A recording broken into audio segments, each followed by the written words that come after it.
Going to call the Parks and Lands Committee together with Mrs. Keener to discuss the Hiawatha Water Park update. Mrs. Keener. Thank you, Mr. President.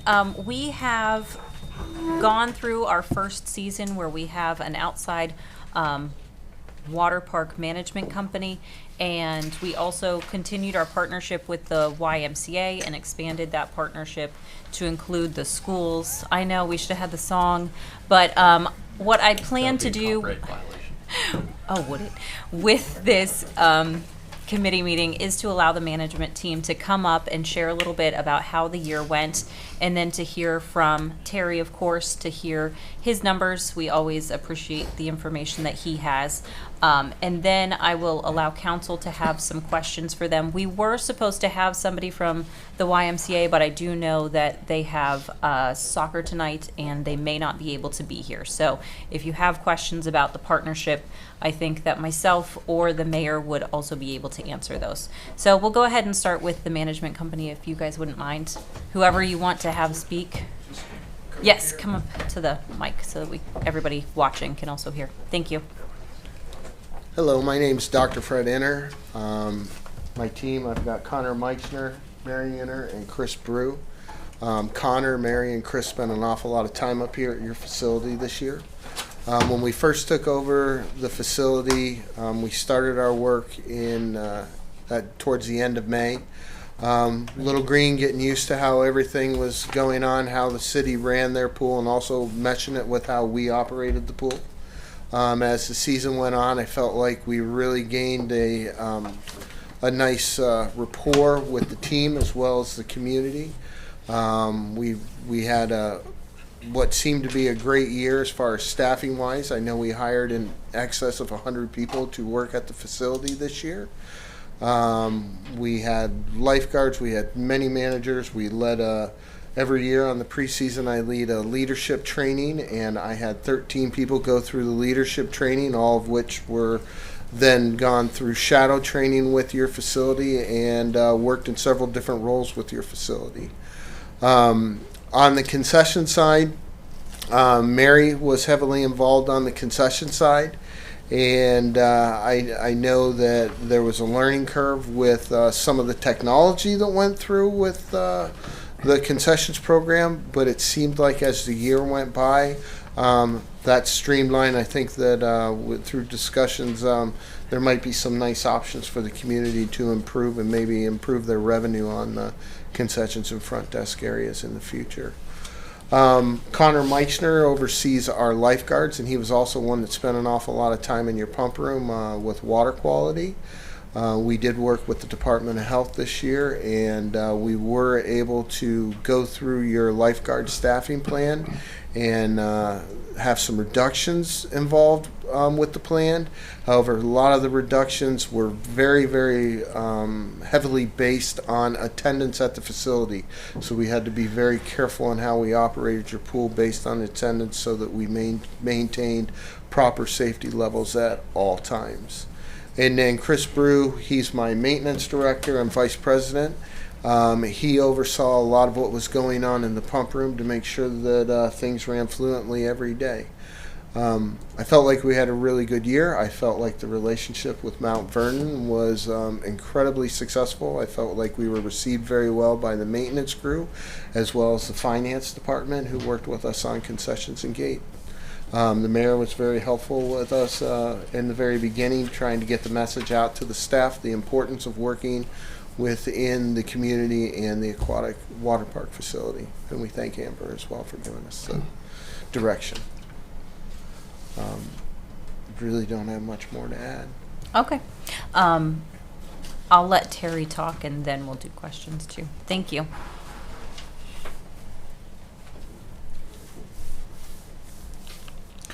Thank you, Mrs. Keener and council members. I'll have to say that the overall operations, I thought, did very well in regards to our water park this year. While we did not change rates either from the membership cost or the walkthroughs, we still ended up significantly well, very well. So for our concessions, we are 20,000 above what I estimated I thought we would take in.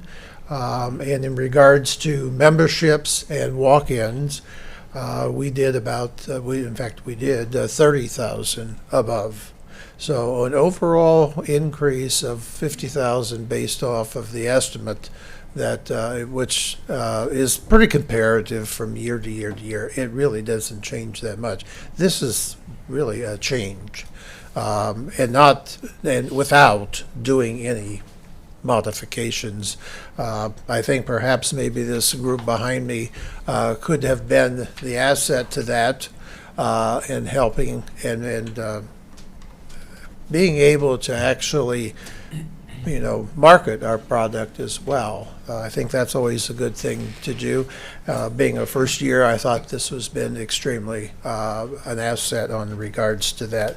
Expenditures, of course, it's a little bit odd from the expenditure side in regards to their contract services that we provided to them versus what we would have done comparatively. We did not have that same type of a structure in 2022. So when we're looking at comparisons, the expenditures are a little bit higher than the norm, but overall it's not a real comparative, so to speak. So I think we'll be better able to measure that between 2023 and 2024. So other than that, Mrs. Keener, I think they did a very good job, as well as staffing and all the other items that go along with it. We had a little bit of a conversation just a little before we came here, and so we were talking about, at least in concessions, this is always something that's interesting, is what is the number one selling item there is on the board? Anybody want to guess? Pizza. It has been for 17 years. Number one item, yeah. It's only $2, so Yeah. that helps. Yes, sure, go ahead. You Yeah, can ask your go ahead. question first. Yeah, Go ahead. go ahead. No, good. I had a couple questions. You can come back up. Okay. Well, then sit real quick. Sure. We'll talk just a little bit about the YMCA since they are not here. I did want to mention that the YMCA was able to increase the number of students who attended, I believe, by 6 each week for all 6 weeks. And as most of you probably know, there has been a significant childcare gap in Knox County as there is across the state. And I think that this partnership with the YMCA really helped some families who needed some of that time. And another element of somebody who went above and beyond, I think that Terry did a very good job of always keeping track of the money out there at the pool. So he would go out and he would manage the cash flow and he would ensure that it was safe and he would do the deposits. And I really appreciate his extra work for the pool on that. And so we'll start with questions with Mike, and then we'll just go around if that's okay with everybody. I just, on the financial end, Terry, how many years left to pay up off? 5. Actually, at the end of this, we only have 4 after we 4? hit this one, yes. And then when we talk the dollars, whether the gate concessions, did we have anything of that come back to the city, or is that all? Is any of that going towards the debt, or does that all go back into the running? It's all part of the operations, yeah, the So we overall. didn't gain anything towards the debt on that. The city's still That's correct. paying off the debt out of the general fund. That's correct, yes, yeah. And I do believe we had a $50,000 grant to help keep the gate at what it was, and I think that needs to be recognized as well. Exactly, um, yes. Because with the way things are, way things go up, I mean, that was nice to keep the gate, and I hope the city looks for the same thing next year to Sure. be able to make it work. Thank you. Thank you. Anybody else for a question? Thank you. You guys were fast. Well, I think that Tammy probably would be more than happy to use all my extra time. Okay, we're going to adjourn the Parks and Land Committee, move now to Employee and 5 Community minutes Relations with right here. Mrs. Woods to discuss the Safety Service Director search Thank and you for salary. coming. Thank you, sir. I'm going to turn this over to the mayor. Thank you, Mrs. Woods and council. It's good to be back. Thank you. My tan is fading, but anyway. I wanted to just give you a feel for what is going on with this transition plan and how we plan to approach replacing Mr. Zick. And there are short-term things that we need to look at, and then there are long-term things that we need to look at as well. So I'm going to be bouncing back and forth and, on some of this. But just so that you all know, in the transition, and I gave you an indication when I did get back early on, was that we wanted to disperse some of those major duties of the Safety Service Director. We have outlined for Mr. Braun, Mr. Scott, and then 4 non-elected public officials to take on some of those responsibilities in the interim. And so just briefly, I wanted to just outline that Mr. Braun would be signing all city contracts. He's also appointed temporarily to the Board of Control. And then also has to approve all legislation before council anyway, and Rick is the Safety Service Director is the other person, so it just made sense to just keep it under his authority at this particular time. Mr. Scott is also taking over the requisitions and the purchase orders at this point, and also the authority to pay any of the Safety Service Director invoices. And Mr. Scott will also have the authority to sign any insurance claims, anything that is really mostly financial related matters. Obviously, that makes sense. So he will be looking at its authority to sign insurance related materials for the city. And then what we have right now, Brian Ball is being authorized to serve for basically all plan approvals in public works and utilities board seats and engineering related proposals and approvals, including signing of final plans, and is serving in lieu of the Safety Service Director on boards such as the Utility Commission. He would be temporarily assigned as the chair, and then the vice chair for the Municipal Planning Commission and vice chair for the Historical Review Commission.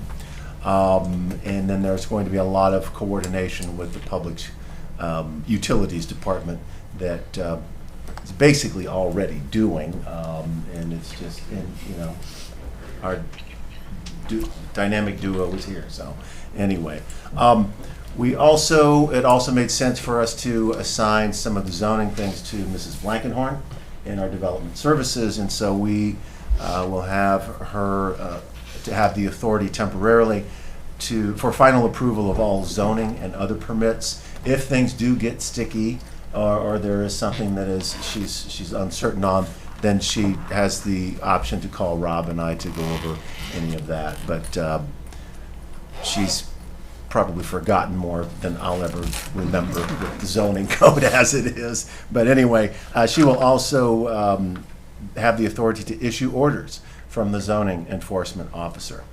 And then Denise Johnson, our human resources director, obviously we're taking many of those duties from HR that are in the safety service director, and giving them to her temporarily, including union contract related matters, all disciplinary matters, and Bureau of Workers' Compensation related matters as well. So she will take on those sorts of things. And then finally, not finally, but from the last non-union or non-elected official, Mr. Tom Hinkle, Director of Public Works, we are temporarily authorizing him, or I have temporarily authorized him, to coordinate with city staff on minor projects, addressing a lot of the internal issues that the Safety Service Director tries to just keep off of the mayor's desk for streamlined purposes. He will also have the authority to sign for cemetery deeds and indigent burials, and handling citizen complaints that require investigation or action. And then finally, I will be assuming the lead role, the lead contact for all safety forces, so the police and the fire and EMS department personnel. I will be taking care of that, and I'll also be in charge of approving all absences from work.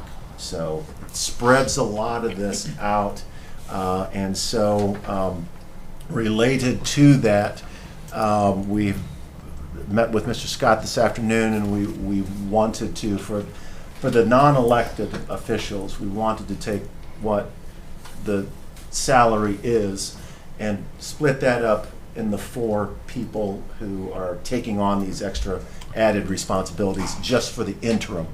And again, we did not prepare any legislation. We wanted to pitch this to council. I did talk with Mrs. Woods on Saturday about this, that we don't have to decide this now, but for the people who are stepping up to pick up the slack, I think it would be a nice gesture. We're not out any other money, and so it's a way of preserving that the things continue, because we are asking them to do some pretty heady stuff that they had not signed up for. Anyway, so that amounts to $835.50 that we would be proposing per pay for Brian, Lacey, Denise, and Tom. And it is something that, again, we don't have to decide that tonight, but it actually takes, the temporary assignment takes effect, well, it would have technically been yesterday. And so legislation could be made retroactive if you all wanted to do that. That's, again, but we can't do that. You have to decide, but that's our proposal.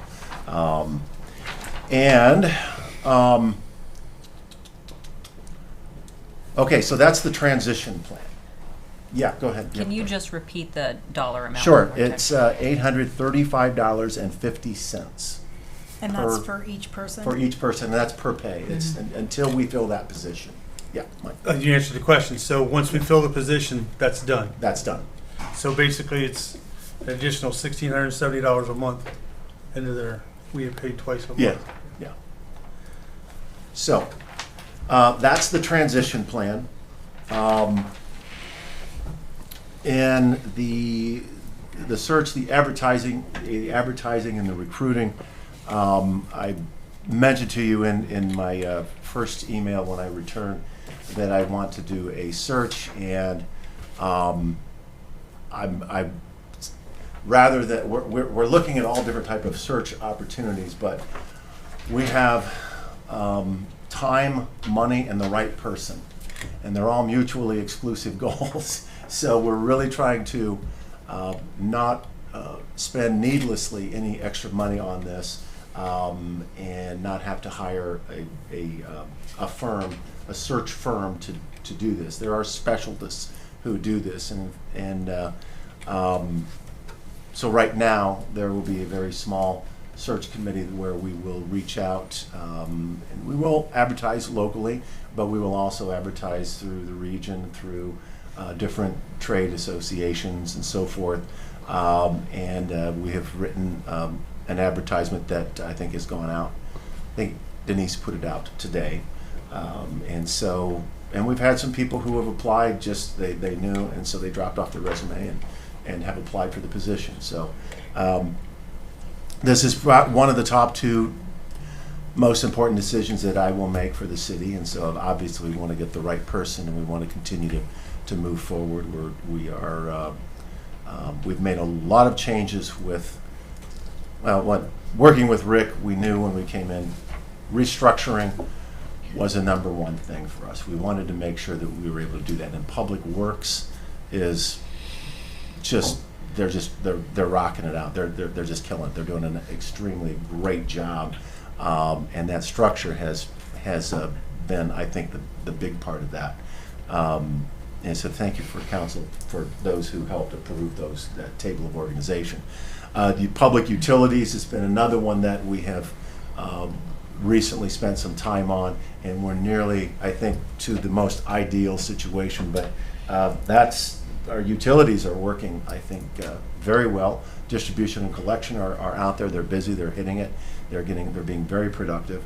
And obviously, we've had issues in the safety departments that have been, I think, remedied as well. And so now, this brings me to part of the plan at this point is to let's look at the restructuring of the safety service director position itself, because there are times, there are things in the current position or in the ordinances that I don't know that they necessarily have to be there, and I'm not going to get into any of those tonight because that's a whole other separate meeting that we can talk with, and I'll be in touch with Mrs. Woods as the committee chair when we get to that point in terms of how we want to take a look at that. But we're looking very hard at that position and trying to determine what really needs to be, what is the most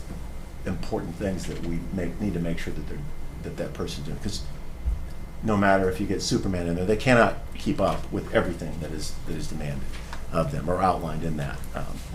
So anyway, depending on that position description, that will probably require some council action to make sure that that's because if we do take duties away from the safety service director and place them into, well, for example, does the safety service director really need to approve street openings? That's really an engineering thing. That's not a safety service thing. And so again, I won't get into a lot of those, but we will stay in touch with Mrs. Woods, and when we need to come back here, and if you need to be involved in looking at that restructuring, obviously we're going to share that with you. There may be some authorization you may have to make, but certainly we're going to look at the ordinances. And I'm sorry, Rob, I'm looking at you, but we've got a lot there. How many ordinances or how many pages of ordinances, and do you recall? A bunch. There are a bunch, yes. So anyway, we'll take a look at that. Let's see. Also, I can tell you, even looking at the regional comparisons as well as Ohio, we're going to have to take a look at the salary level too, and that will heavily involve council because, and we know this from some of the other search firms, is that ours is low, and we've just been told flat out yours is low. It's going to be harder to find candidates who are going to want to come in and take that. My timeline, this is in an ideal world, is to have the position filled by election day. The people we've spoken with who do these searches professionally generally say a minimum of 12 weeks. So we will see how our local search goes, and we'll go from there. So anyway, that's the update on what how we're going to at least proceed from this point forward. And I'd be happy to entertain any questions that you might have. So. Well, you answered my question number 4, the timeline. Thank you. But I have a question for you. So he's made this proposal about spreading the salary. We don't have any legislation in front of us. Are we okay to discuss that? Can everybody pitch in about it? It's a committee meeting. Okay. Yeah. All right. We can discuss it, but of course we can't do anything until. I just wanted to until make see sure we weren't legislation. discussing. Okay, so Yeah, it's in open session. it sounds like you're asking for direction on this. So thoughts about splitting? I think that if we are giving employees extra work, we should also be compensating for extra work. I would agree with that. I mean, if you're going to add responsibility, it seems like it only makes sense to actually give something Add extra reward. in order for that. I would do that to my kids, so. I I think it makes sense. I don't know about the full amount. That's just a question. So where I work, we've done that before. Not always though, but I think there should be some remuneration. I just don't know if it should just be the full salary separated by, divided by 4. I mean, for some reason $500 per pay hit me, but and I think if we are going to have to raise this salary, are we going to need to have some money in reserves to help with the search and to hire a new person or whatever? So it's just a thought, just first thoughts. I agree with Mel, and it seems like maybe one person might be giving more work to them than maybe another person. So it seems like you should be looking at each position and what you're giving them to justify the work. Jay, right? Well, I think that that's a good point, and I think we can trust the mayor and his team to work on, to give us a good recommendation based on, they've obviously put a lot of thought into dividing up the work. So, I assume the mayor's just not piling everything on Denise for fun, although, she looks a little harried, so maybe that he's giving her extra work. But I'm sorry, that was just... Someone should just ask me to be quiet now at this point.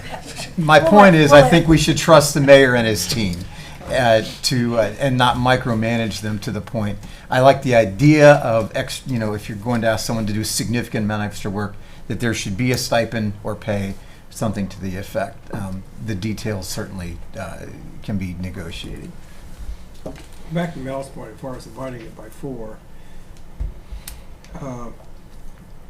they're not doing all of his work because we're giving it to some elected officials too, which can't be increased because that's against the law to increase their salary. So should it be proportionate to the amount of work they're given, because the elected officials are doing part of the load that he had. Yes, sir. Question and comment. So Terry, I assume this was figured out through the end of the year, correct? All right. Well, through the time. Through November. Or would it be? Okay, so if it runs past November, then we got another hole to dig, right? You'll still be here, we'll help you dig it up. You understand what I'm saying? Well, that goes back to Mel's point, and just doing some simple St. Vincent math in my head.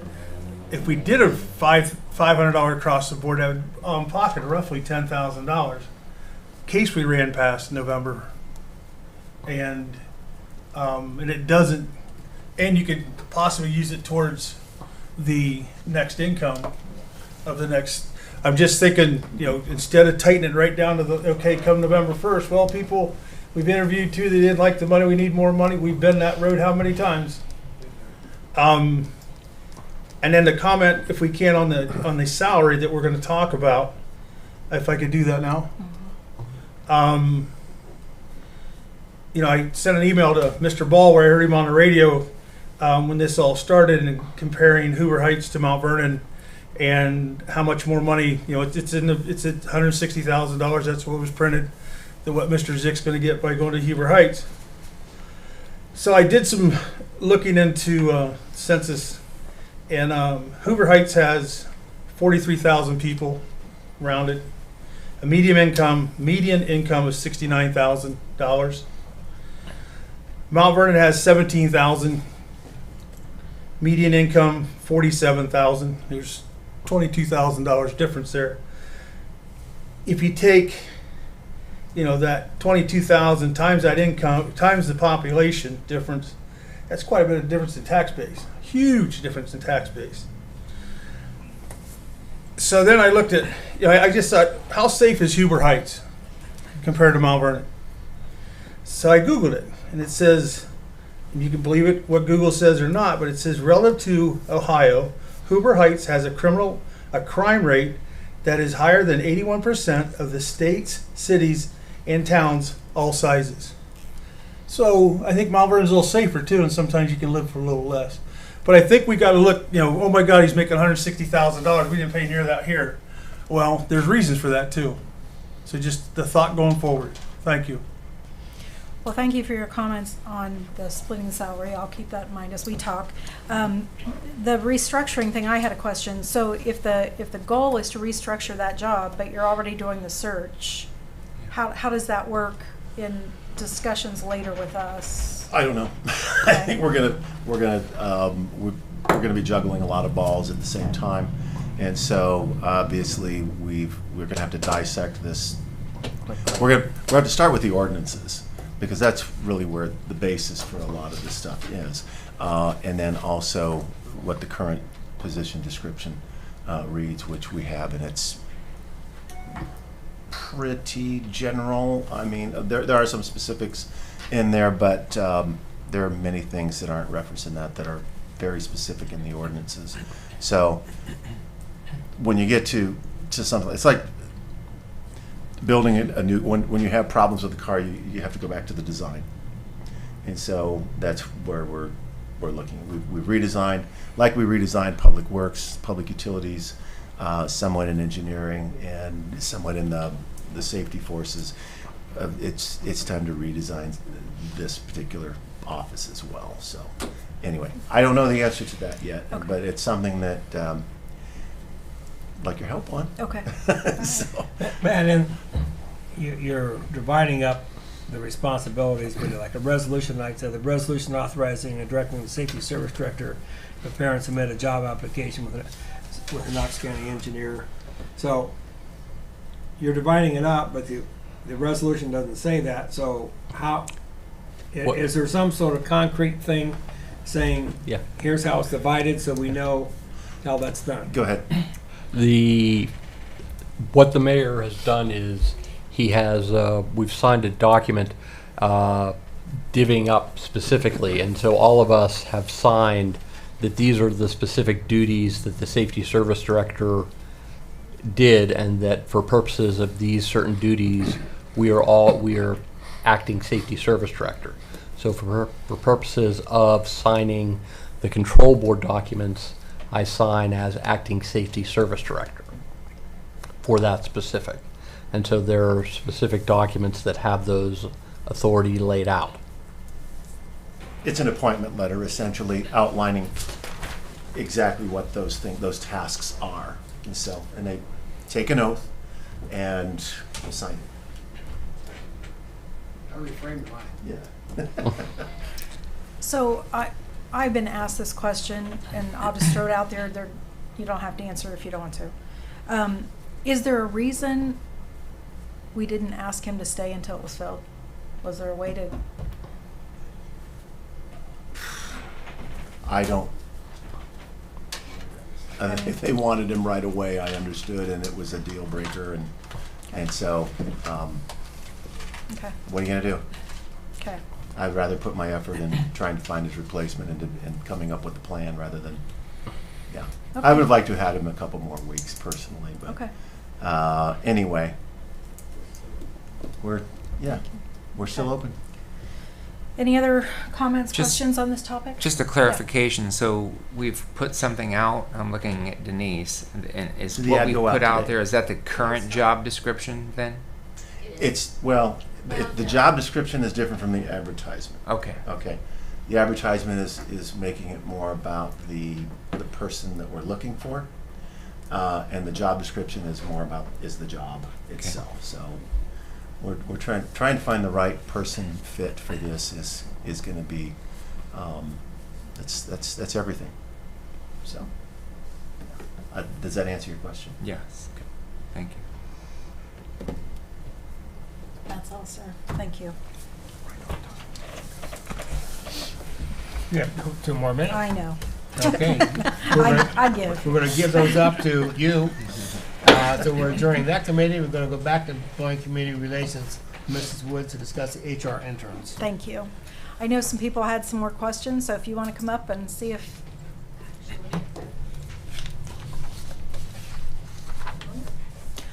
I'll just lead with the 3 biggies that I've been asked. So, how long you think this will take overall to complete this copying or scanning? question came up to, well, if we add these 3, is it kind of equal to a full-time person? And then more directed at Terry, was this budgeted to go from 1 to 3 when we approved the budget at the beginning of the year? Those are the 3 questions that have come back to me, and I'm sure there's more. Okay, great. Thank you, Tammy. So time frame, I have this as open-ended because the work of keeping our employee file system is going to be ongoing.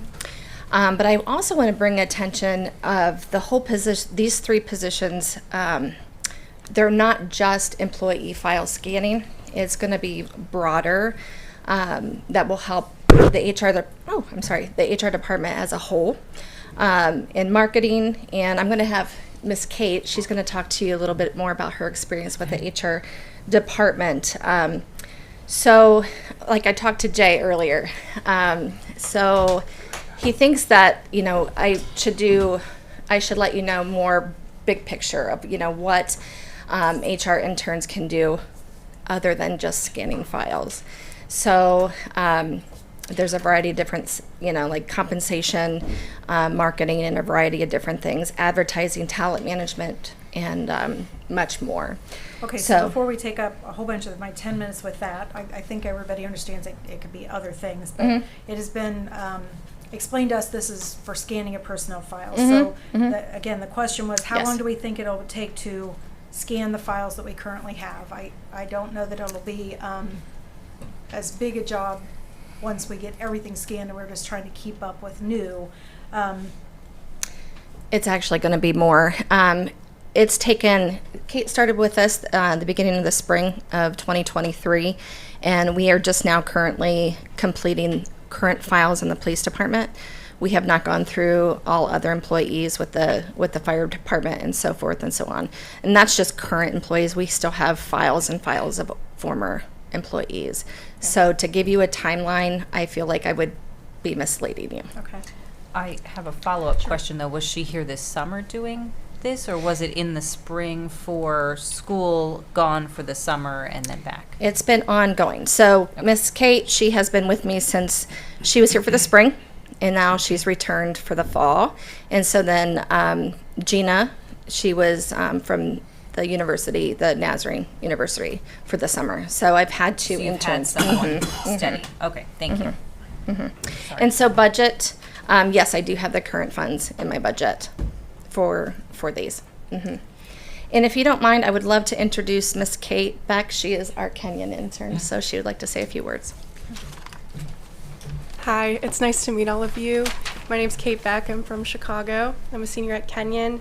I'm majoring in sociology, and while Kenyon doesn't have a human resource degree, I've been able to kind of apply my interest in human resources within a sociological lens. So I've been able to, examine coworker relationships in sociology.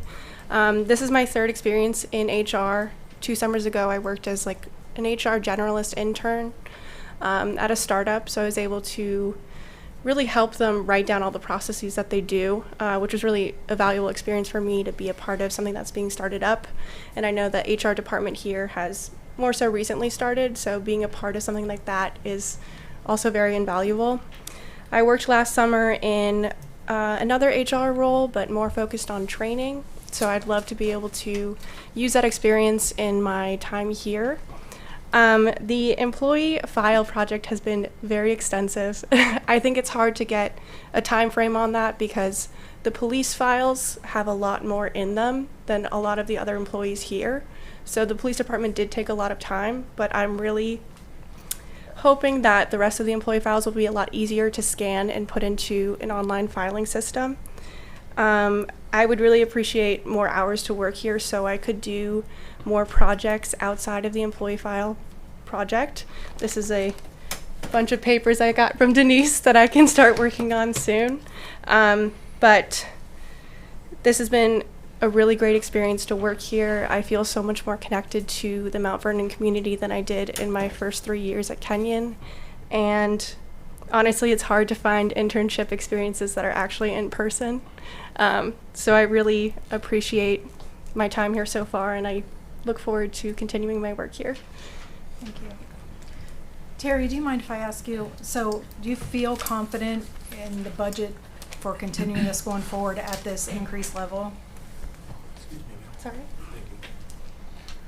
So, the overall operations of the HR, as Ms. Neff indicated, that she has those resources, they're not exactly in the right line account that we'll need to make, because actually compensation for our interns comes out of payroll. Her resources that she's speaking of is in her contract services, but clearly, if that's what they want to reapply those dollars to, that would be the appropriate process to go through. And so if that be the case, we'd be back to Mrs. Seavolt's committee to do a transfer of resources. Okay. Yes, sir. Sure. Don't leave. I'm not getting off that easy. Go ahead. I don't expect you to know this number, but you did show me, because originally there was a line for interns and it wasn't budgeted. And then you showed me down through the budget, there was a line that you just called contract services. I had a number of $70,000 in my head. Is that true? I know, it was only been about 6. How much? Oh, you mean for the entire? Contract services. I mean, Contract services would have been around, probably around 60-ish, I would All right. guess, yeah. I'm just And- trying to, I'm not against interns, I'm not against working with Kenyon or the NAS, but when my wife goes shopping, we have a budget. And I'm trying to figure, let's use 65,000, that's a number that we're gonna go between. With the number, I mean, we can't have, if we have 65,000, we gotta stop them around at 65,000, or because it's in the budget of 20 different line items, we just keep pulling from other line items to make this work. Is that, am I visualizing this correctly? Not quite. So the overall appropriations for that particular line item would have been around $60,000 for all the services that Mrs. Neff needed to have. A substantial amount of that was her acquisition, and this was a planned expenditure, would have been the acquisition of the HR software program that integrates with our payroll program. So the bigger part of the 60 was the acquisition of that particular software program. So the residual thereof is what she's got to work with, as well as any other items that she's got in her operations. So you were talking about, if you may not recall, but her line item for interns was $6,000. Right. And I did not fund that particular line account. And so she is really being resourceful with her dollars. If this program is functioning as they believe and intended to continue on, then there would be resources there for which they would be able to do between now and the end of the year. Yes. Out of that one line item? Yes. So if we use these, I'm not down there, I just gotta make sure I'm clear because I'm gonna get questions. So if we use these $12 per hour at the maximum hours, 25, 20, and 20, for the next 3.5 months, there's enough money in that line item to pay that. Hold your thought. Mrs. Neff, how soon would you have 2 other people on your staff? Good question. It's going to take me about a month. We're in September. I would say not until mid-October. Good. All right. Now, So- there's that. I needed that measuring stick. Thank you. So there's enough money in that fund, that Yes. fund alone, Line to account. transfer another money Line account. to pay these. Yes, that would work. Any other questions? Did you have a So question? what was the name of that line account again? Contract services. So contract services is contracting with an individual or a corporation to do a function. We do that in engineering as well. Correct. So this is very similar to what she is asking interns to do. She's simply contracting as an intern. Yeah, but it's a paid. It's, Yes. Yes, it's Okay. payroll related. So we would need to move those resources That makes sense, up in yeah. there. I just wanted to clarify You're right. what the function of that line account Correct. that council approved in Correct. January was originally for to begin with. Correct. Thank you. Just to follow up with that, I'm happy. I mean, we had a conversation at where it stops, and that the money is there until it stops. So it's not open ended. So that's why I asked the questions I did. I did have one more. Do you know where we are? Are we doing background checks, or are we just staying away from it? We can move forward with background checks. It's definitely an opportunity that we can I think if we're gonna have somebody look at files, let's back that up. If we're gonna have somebody raking leaves part-time, have a background check, I'd want somebody looking at my file, have a background check. I've had them done to me, it's not a big deal. And it's $110 based compared to $65,000 for one person. I think that's would fit in there rather nicely. Thank you for doing that. Any other comments? Thank you, sir. Okay, we're gonna adjourn employee and community relations, gonna turn it now to planning and zoning with Mr. Hayter, discuss the MORPC, Sustainable 2015 program. Mr. Mayor, you said you needed 5 minutes, you got 5 minutes, I'll be quiet. Okay, thank you, Councilman and rest of council. This is a program that, since we became part of the Mid-Ohio Regional Planning Commission, Sustainable 2050 has been a program that has been developing even before we became a part of the organization. And essentially it has 4 main goals that they promote, and it's not necessarily on planning and zoning. It has every bit to do with parks.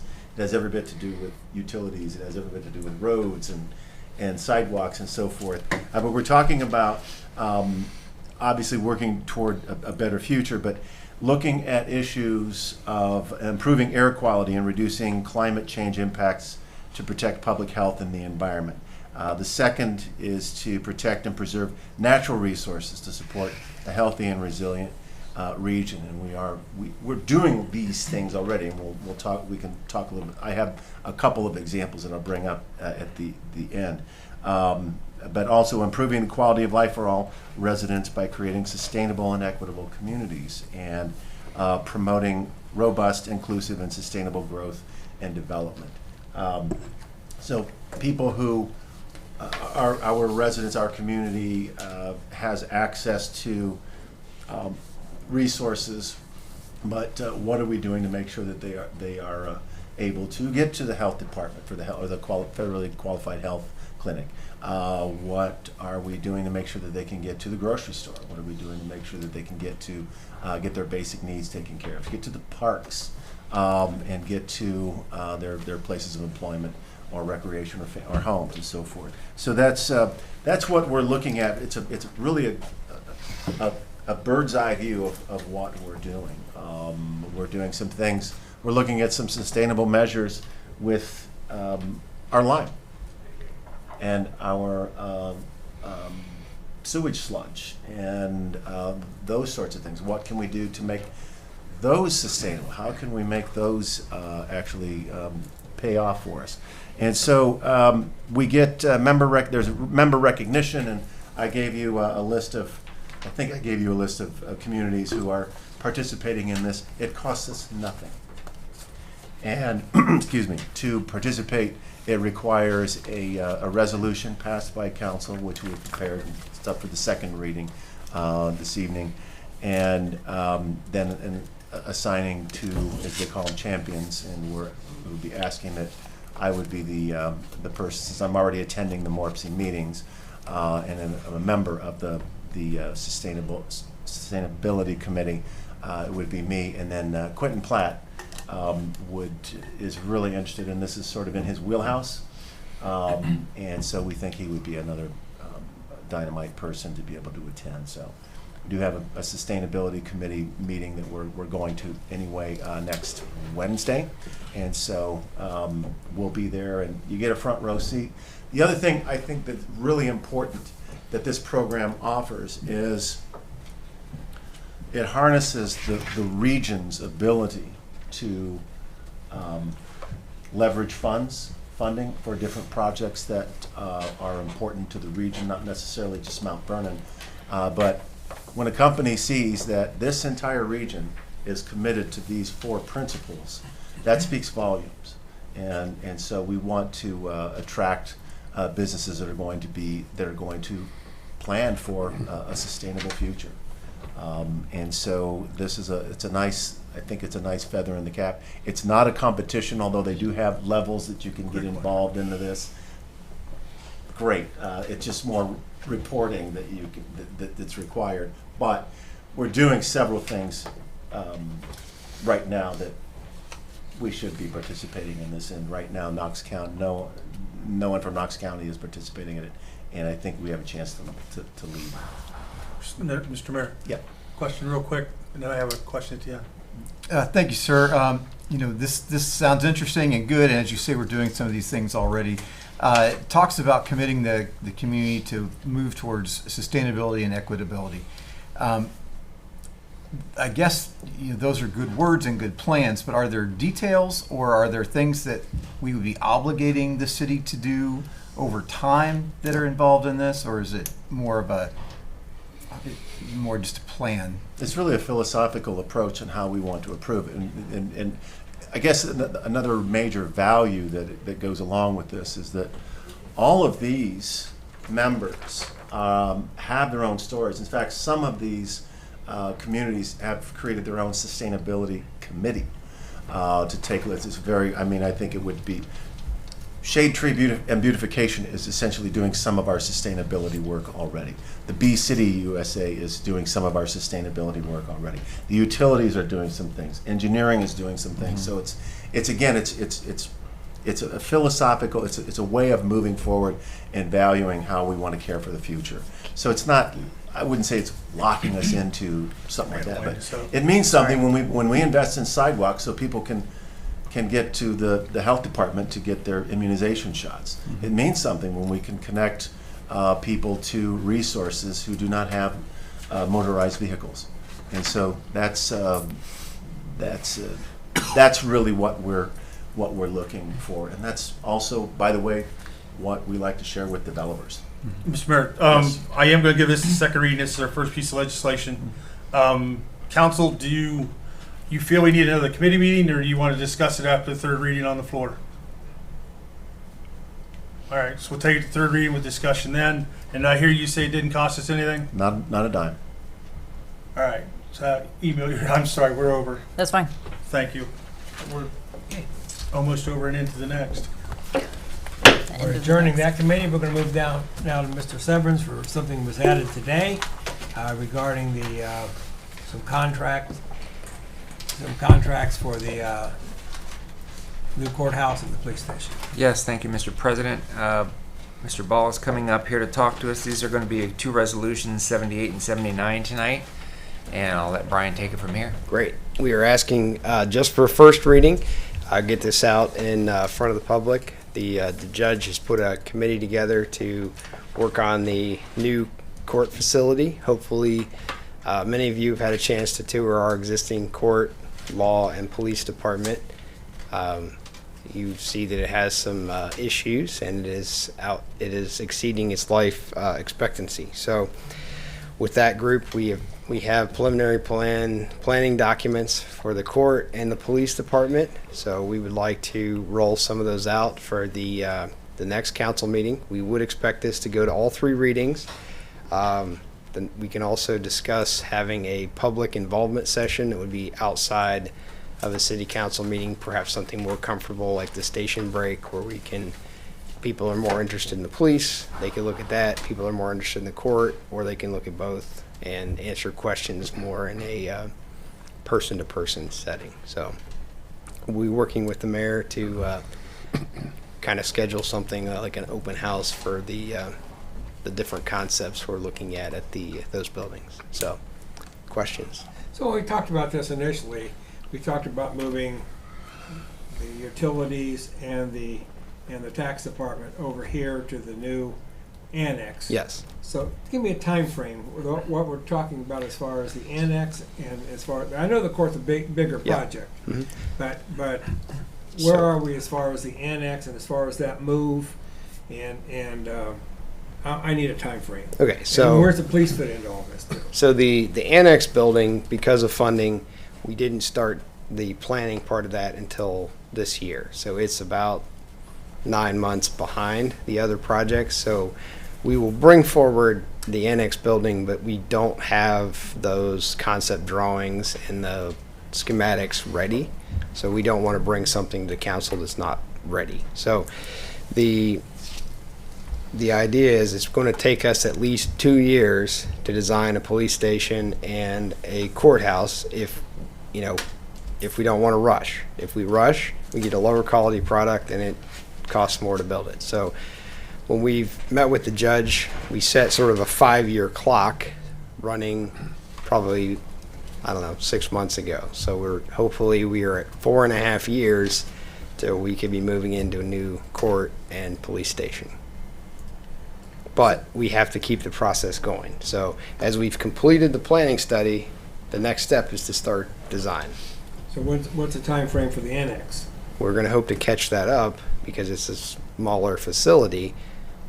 So we would later in the year bring a design contract request back to council. But We can't have the tax and the utilities out in the street, so we need to Right. have a place for The- them to go. the court itself is a more complicated building because it's have the security requirements. You have 3 different, you have kind of 3 different aspects to it. So the design of that building will take quite a bit longer. The annex is going to be more of a standard building, so it won't be as complicated to So design. you're talking 2 years for the annex? Well, hopefully a year and 3/4 to design it. 2 years for the other ones. Mike? All right. So, if I heard you right, somewhere along the line will be a public, where we'll have the public look at the concept of what we're thinking of. We talked long and hard and had some public input about what they expect this to look like. Are we coming together Yeah. somewhat close what the community wants? Yeah, I think so. The mayor had a meeting with you. This has been, I can't remember how long ago, but we had a meeting with the different folks that were interested in historic preservation. Took a lot of that in consideration. The 2 of the 3 sides of this will be very similar. The replica, the courthouse would be a similar replica to what's there now. And please make that very clear. This is not the courthouse on High Street. This is our courthouse in the. It is the courthouse on the public square. So I've had right that now thought. it's 5. We are replacing the facility that is the building at 5 There's people Northgate. that don't realize there's a courtroom over here. No, they don't. It doesn't Um, look like a courtroom. It doesn't and- look like a police station. So we'll be moving that to a gay. It'll be a Gay Street entrance still. So it'll be a Gay Street And the facility. 2 resolutions for tonight, where's the funding for that coming from? That is coming from our engineering budget, and the judge has funds in his special projects that he is putting into it. We will not fund that. We will not be able to fully fund that in this calendar year. So as we go to the appropriations, we're going to fund that with the resources we have now until December, and then there will be supplemental appropriations to fund that through the next 2 calendar years. Thank you. Good. Any other questions? I think we're done. Thank you. We're now in recess until 7:30 PM. We begin the legislative portion of the meeting.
7:30 p.m.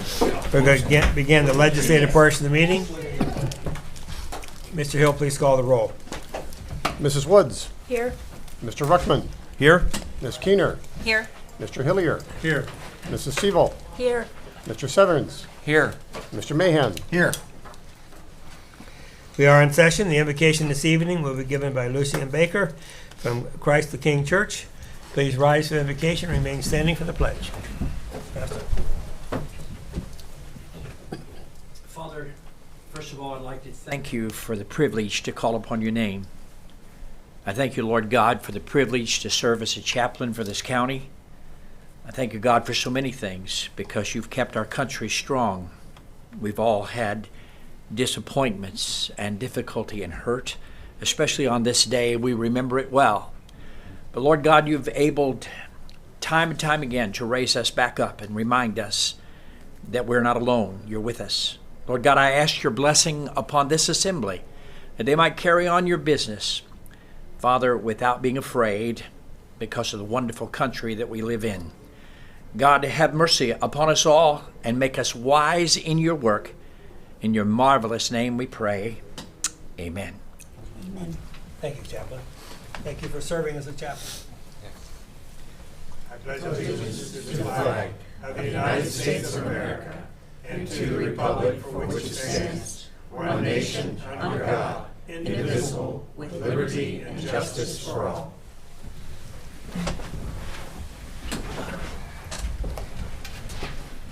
Council, in your packet are the minutes from the August 28th meeting. Are there any additions or corrections? If not, I'd ask for a motion for approval. So moved. Second. Been moved and seconded. All in favor, say aye. Aye. Opposed, nay. They are approved. Mr. Hill, any petitions or communications? There are none. Council, in your packet are 2 committee reports for your review. I see no liquor control licenses or proclamations or people wanting to speak on matters of city concern. So move now into the legislative portion of the meeting. Are there any additions or corrections to the agenda? I'll assume then it's approved by consensus, and Mr. Hill will ask that you read these by title and number only this evening. And we have no resolutions for third reading. We do have one for second reading. That's resolution number 2023-71. Mr. Hill. Resolution number 2023-71, a resolution of commitment of the City of Mount Vernon to the Sustainable 2050 program of the Mid-Ohio Regional Planning Commission. Mr. Hillier. I plan on giving Resolution 2023-71 a second reading. This resolution receives a second reading. We move now to resolutions for first reading. The first one is resolution number 2023-76. Mr. Hill. Resolution number 2023-76, a resolution authorizing and directing the Safety Service Director to prepare and submit a joint application with the Knox County Engineer to participate in the Ohio Public Works Commission Infrastructure Program for funding for the Clintonville Fairgrounds Water Main and Sanitary Sewer Improvement Project and declaring an emergency. Mr. Ruckman.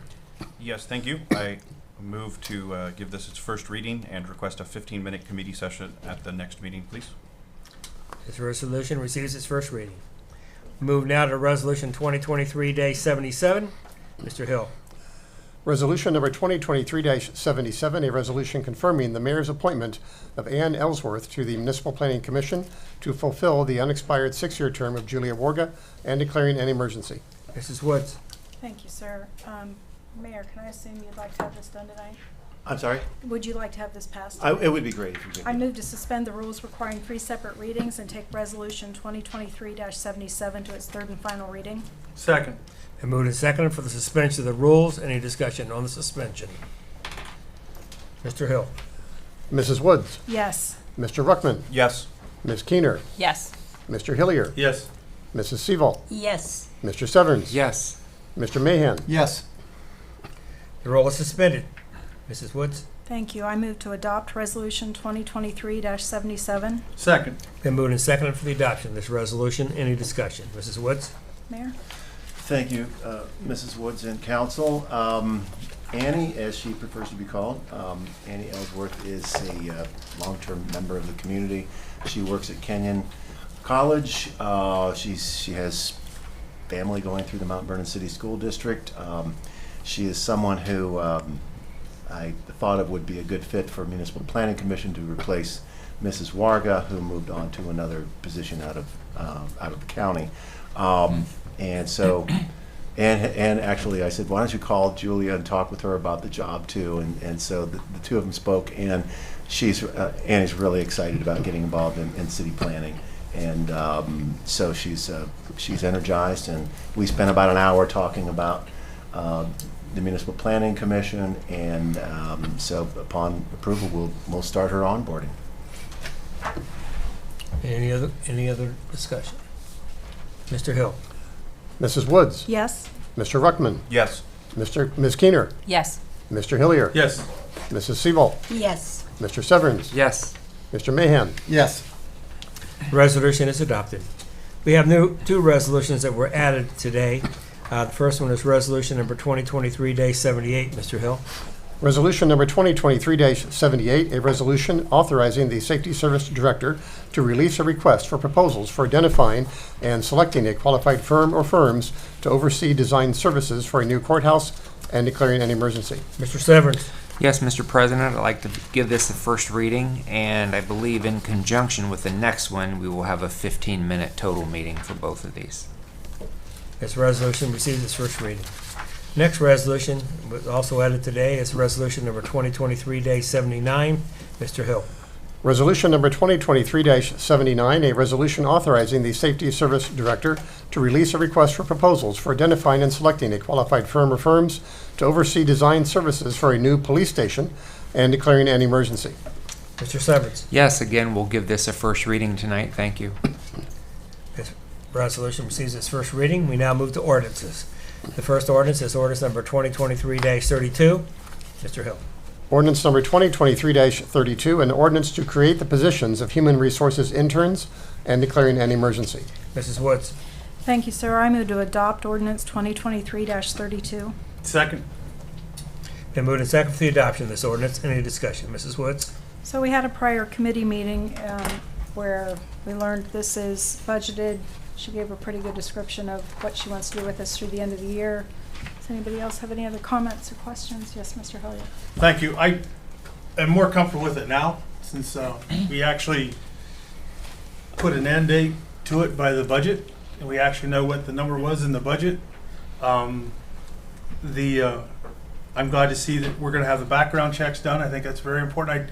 That's not just a Mike Hillier thing. I've talked to a few different people, including my wife, who worked at the health department, and it's something they did. Some people find it very important when somebody looks at somebody else's file that they don't go out and talk to somebody else about it, and that they're not somebody that could possibly use that. So I appreciate it. Now that my questions are answered, I know I asked a lot and was firm on what I did, but I'll support it. Thank you. Any other discussion? Mr. Hill? Mrs. Woods? Yes. Mr. Ruckman? Yes. Ms. Keener? Yes. Mr. Hillier? Yes. Mrs. Seabolt? Yes. Mr. Severns? Yes. Mr. Mahan? Yes. The ordinance is adopted. We have no ordinances this evening for second reading. We have several for first reading. The first one is ordinance number 2023-34. Mr. Hill? Ordinance number 2023-34, an ordinance to approve, adopt, and enact the August 2023 replacement pages to the codified ordinances, to repeal ordinances in conflict therewith, to publish the enactment of new matter, and declaring an emergency. Mr. Hillier? I will give ordinance 2023-34 its first reading, and here they are. Jay had the brief look at the beginning of the meeting. Anybody else wants to look? Here they are. You're more than welcome. Thank you. Pretty First exciting. reading. Pretty exciting. That ordinance received its first reading. We now move to ordinance number 2023-35. Mr. Hill? Ordinance number 2023-35, an ordinance amending the terms of employment of bargaining unit employees of the City of Mount Vernon Police Department who are members of the certified units known as police lieutenants and sergeants and patrol officers, and declaring an emergency. Mrs. Woods? Thank you. I move to suspend the rules requiring 3 separate readings and take ordinance 2023-35 to its third and final reading. Second. Been moved and seconded for the suspension of the rules. Any discussion on the suspension? Mr. Hill? Mrs. Woods? Yes. Mr. Ruckman? Yes. Ms. Keener? Yes. Mr. Hillier? Yes. Mrs. Seabolt? Yes. Mr. Severns? Yes. Mr. Mahan? Yes. The rules are suspended. Mrs. Woods? Move to adopt ordinance 2023-35. Second? It's been moved and seconded for the adoption of this ordinance. Any discussion? Mrs. Woods? Thank you. Keep this discussion in mind when we get to the next ordinance, because it's going to be a ditto. Chief, if you wouldn't mind. Yes, Council. This is a mere, what we're looking at tonight is you guys did the acceptance of the grant money that we received last council, I believe. So Mr. Scott could start the paperwork there. This is a memorandum of understanding with our respective unions, the police union and the fire union, to be able for these officers to accept funds outside of the pay structure of the union contract. So it's very simple. It's a pretty simple document that that we drew up. The unions have already agreed to it. What this is, in the backstory a little bit, is last year the police department and the fire department applied for retention bonuses for all of its sworn members. At the time, in July of 2022 was the cutoff, so it only affects somebody who was employed with the city in a capacity of a sworn law enforcement officer or a sworn firefighter on that date and is still employed with the city on the date we receive the funds. And Mr. Scott, we have not received the funds yet. Mr. Scott's got everything in place, all the signatures done. Now we wait on the state. Once we need to get this passed as soon as possible, because then we only have 30 days to disperse those funds once they hit Mr. Scott's bank account or the city's bank account. But you have the checks in the mail. What's that? That's what the state tells us. The state may come down and give it to us next week. The state may wait 2 months. I do not know. It's going to be a one-time payment for each of those individuals listed there below of $4,000.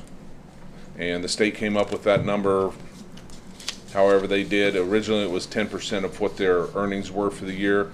They backed it off and said $4,000 for everyone.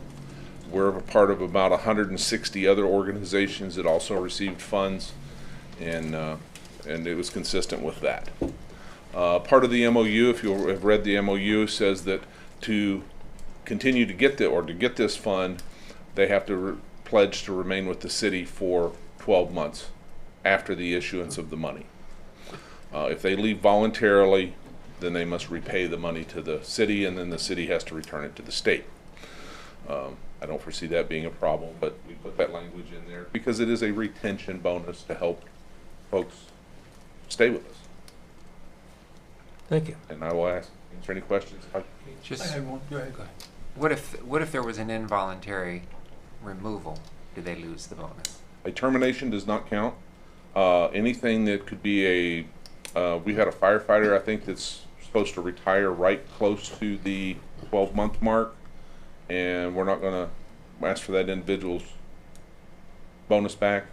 Anybody that gets hurt in the line of duty, injury, illness, that kind of thing, is not going to be asked to return the money.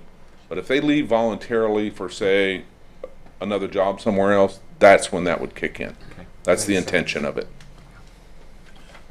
Just for giggles, the fire department signed theirs. We have a signed copy. The police department has it. Is there a reason why that's not signed yet, or did we just? I was under the impression we weren't signing it until it was passed by council. The union has. The union signed Oh, it. the union signed it? Yeah. Okay. We just held off until council passed it. I was just curious. Yep. I didn't know what the conversation was. Thank you. If you folks pass it tonight, I will start the process of getting it signed tomorrow. And Mr. Scott, to confirm, the city does not pay into retirement on this. Is that correct? That question is up for discussion. Oh. Okay. That's a bit of what the holdup is, I believe. Okay.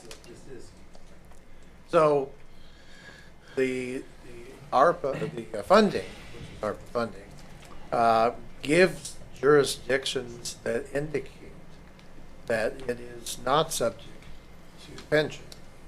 A week ago today, I made a phone call after I wrote an email over the weekend prior to Ohio Police and Fire and indicated they had put out a document, and I did not agree with their analysis of what they wrote.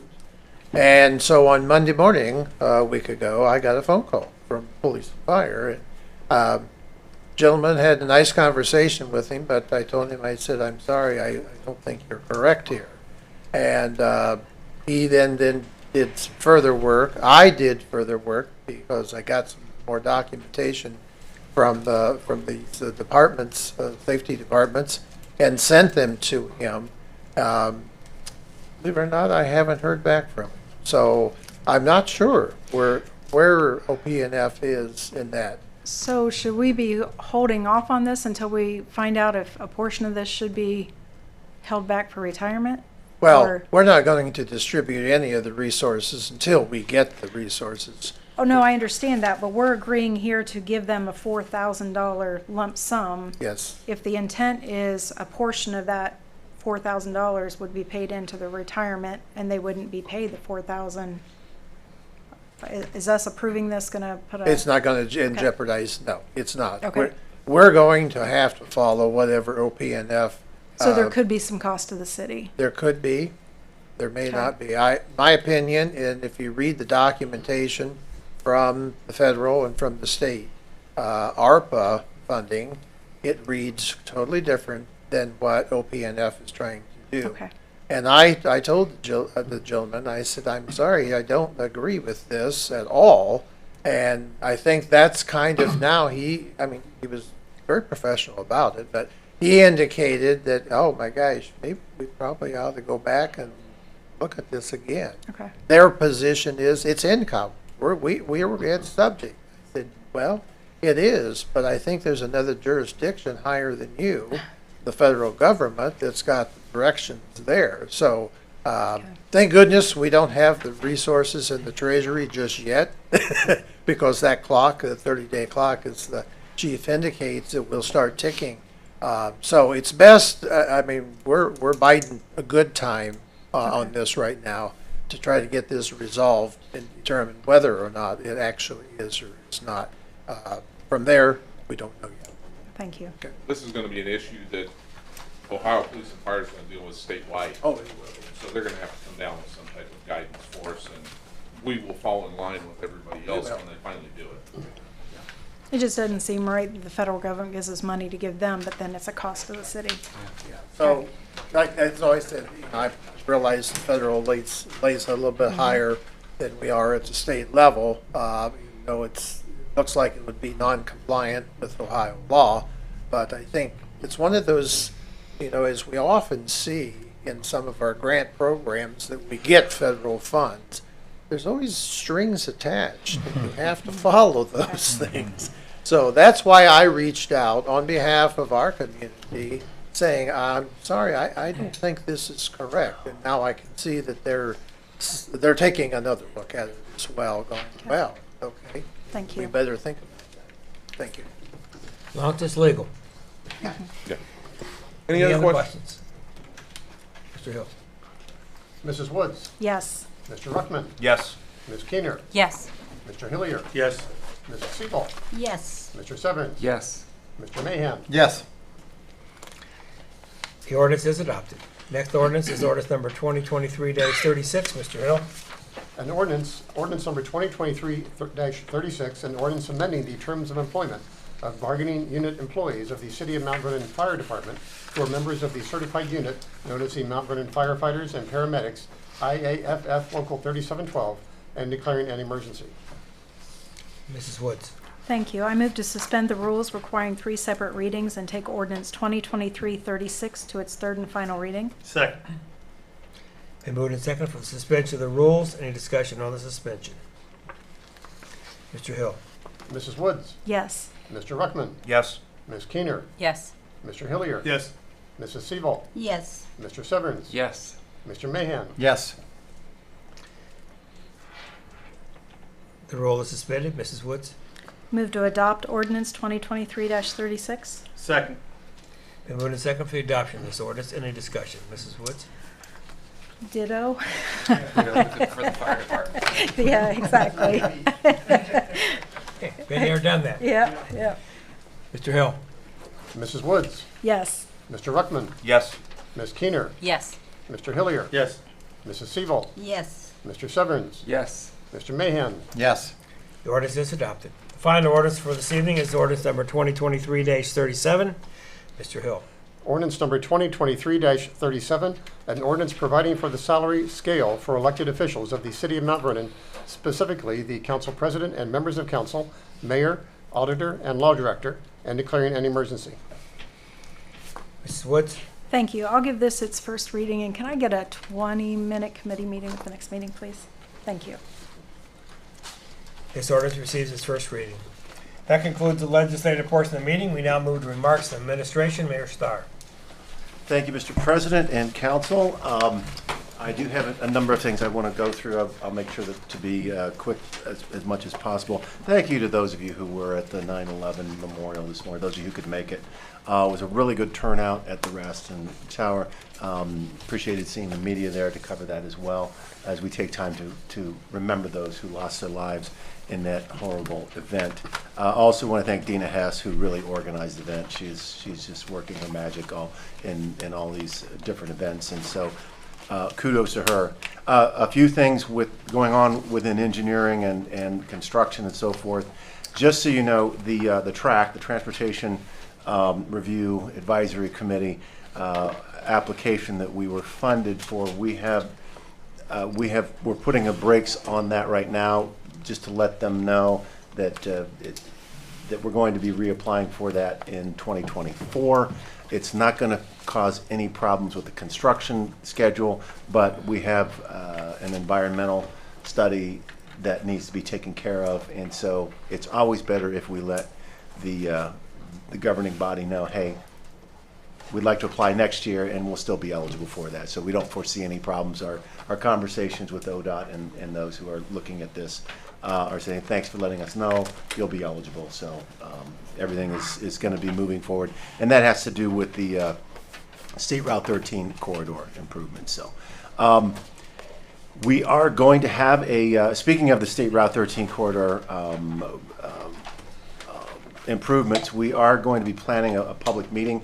Went out today to the media, I think, on October the 5th from 6 to 8 p.m. at the station break down on Howard Street. So we will have, Brian will be leading the discussion on that and what we're going to be looking at. So please mark your calendars, and if anybody wants a front row seat to see what's going on, be at the station break on October the 5th. More information on that will be forthcoming. CDBG projects that are going on. Right now we're in the process of awarding the bid for the Buckeye Edition. Also, if we are still working on the stump in Northview, where the contract has been awarded, but we need people from Stump in Northview to come in to see if they qualify for income to have their taps paid for. So they need to go to the engineering office and fill out the application for that, and we'll be able to tell them. So if you hear any questions about that, just direct them to engineering, and they'll walk them through. 2 people have signed up so far, and I can't remember how many others there are between that. Smith Paving's been out on Wood Lake Trail, and then they're going to be moving to West Ohio Avenue here soon.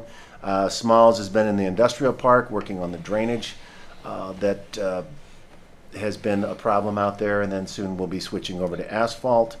At the water treatment plant, we are still having problems with the West clarifier tank. The gearbox is not playing nicely, and just so you know, we have to have that whole thing taken out, and the nearest place that can take it on to dissect it and see what is causing all the clicking problems is in Florida.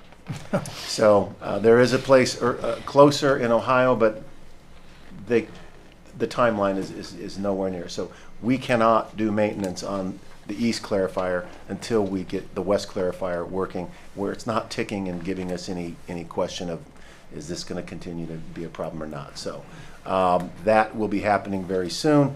At the wastewater treatment plant, just so you also know, we're nearing completion on the phosphorus study. So that is, as Brian has explained to me, that is the end of the beginning.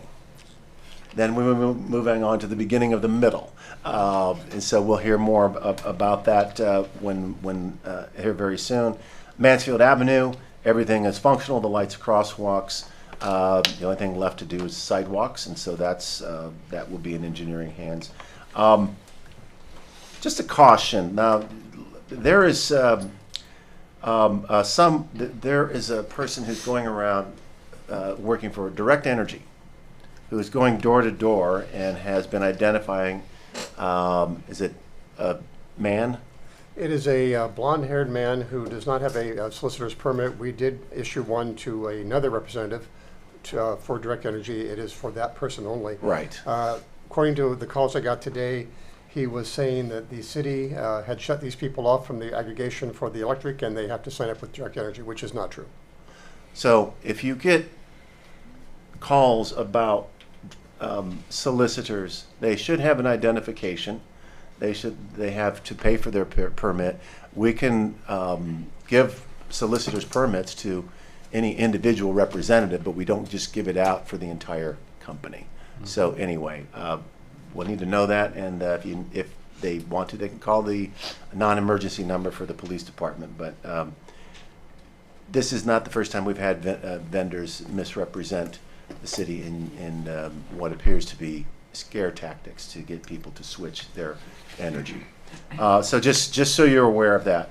I want to give special thanks to CES Credit Union for hosting a community-free concert at the Ariel Foundation Park this past Saturday. North of Nashville was their headliner. Personally, I think you're going to see him on the CMA Awards in about 5 years, if not sooner. That it was a great show. Well, it was great turnout, and so lots of dancing and family activities. So it was great. And then just because we're starting to get calls, Trick or Treat is on October 31st, the day of Halloween. We typically do not change the trick or treat from Halloween day, and it will be, I think in the past it's been 5:30 to 7. So that is all. Thank you, Mr. President and Council. I've already had questions on trick or treat. Probably one of the most important things we do. Mr. Scott. Mr. Stoller. Mr. Braun. I also want to commend the mayor and the people who put on the 9/11 remembrance this morning. It was quite moving. And I also want to thank council for passing the retention bonuses today on September 11th to celebrate our firefighters and police officers. Thank you. Thank you. Mr. Ruckman. Nothing this evening. Mr. Hillier. Thank you, Mr. President. Couple items. Touch a little bit on the 9/11. Just when you see our police and fire, thank them.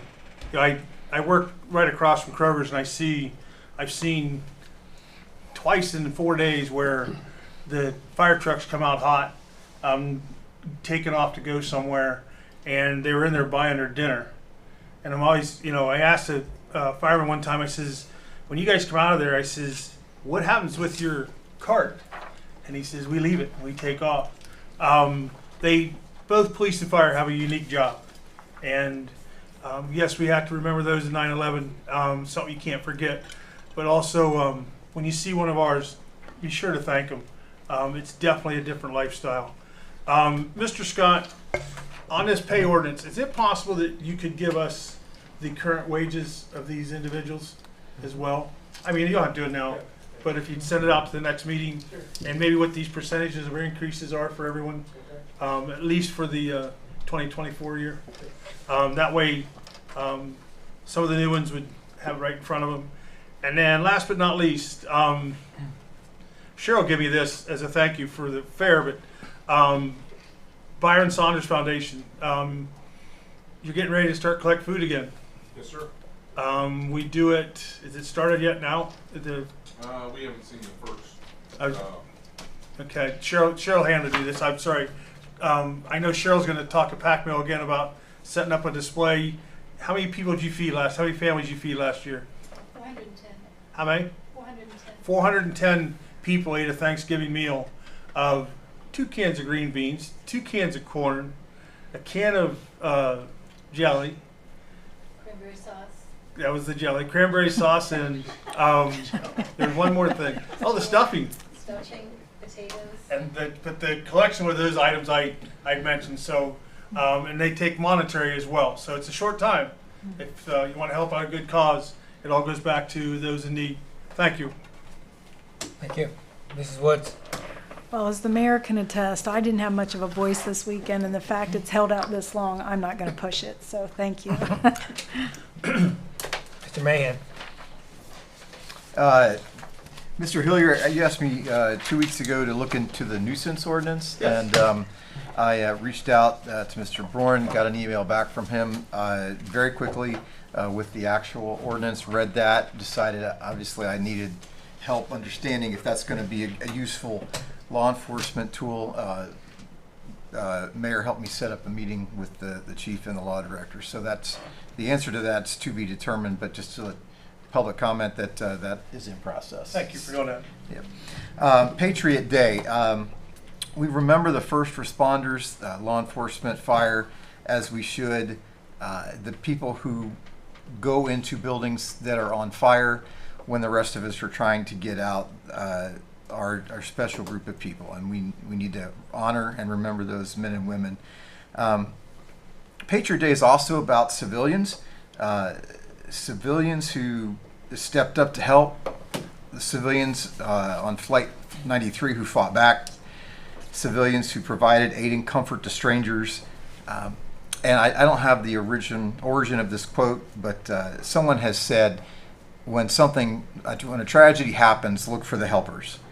And I want to remind our citizens, those listening to public comments, to be that kind of helper. There are a lot of things that we can do today. We can donate blood. We can take a self-defense class to learn how to protect ourselves or somebody else. We can learn first aid and CPR. We can share our time and our talents with others. And I think that would help us remember Patriot Day and those people with more than just words. Thank you, Mr. President. Thank you. Mrs. Sebo? Nothing tonight, thank you. Mrs. Keener? Thank you, Mr. President. As Mr. Mahan was talking about, one of my favorite stories about 9/11 was the boats that helped people get off of the island, and one of the people who was manning the boats said that if he could help just one person, he wanted to do it. So I just really thank those who volunteer their time, because I think it's important. That's all. Thank you. Mr. Severance? Yes, thank you as well to our first responders, and thank you to Dina Hess-McKendry for setting that up this morning. It was very good, very meaningful. I want to talk about Rumpke for a second. Our good friends at Rumpke Trash. So I got my new bill today. It was $83 and change. A resident, and I asked the resident if I could just not bring his name up, but his bill up. He did get he was paying $242 per quarter. Same service, lives less than a mile from me in the city limits. He did get a $111 credit, but I believe his bill is still too high, in my opinion. So I would just tell residents publicly that if you're paying over $115, you should be getting a hold of Rumpke if that is your trash service, to find out if your bill is correct or not. And this resident did get at least a one-time credit, so I still don't believe it's correct, but he's going to follow up with that. And then the last thing I wanted to say was thanks to our engineering and streets department for the new lights at Dan Emmett, as the mayor did mention. They look good. They're working. I actually emailed Mr. Hinkle and Mr. Ball today about a couple trees as you come down the hill from the cemetery that kind of inhibit the view of the light, and those trees are actually going to get taken out. So I think that'll be good. But that intersection is a lot nicer there. Both of those at Dan Emmett School. So that's it. Thank you. Thank you. I did receive a correspondence this evening from a resident who had a concern about one of our departments. It was not signed. I have a policy that I don't respond. They want to know if I'm going to bring it up at council. I don't respond to unsigned notices. If they want to sign it and send it back to me, I'd be happy to bring it up with administration. But that's just a policy I have. You know, as a school superintendent, I did the same thing, and as a public official, I've been on city council for over 20 years. You need to sign. If you really believe that and you want to bring that forward, sign your name. And you need to have ownership of it. I'd like to thank the media for being here this evening. And that being said, call for adjournment. So move. Second. And moved and seconded, we adjourn. All in favor say aye. Aye. All opposed nay. We are adjourned. Very good.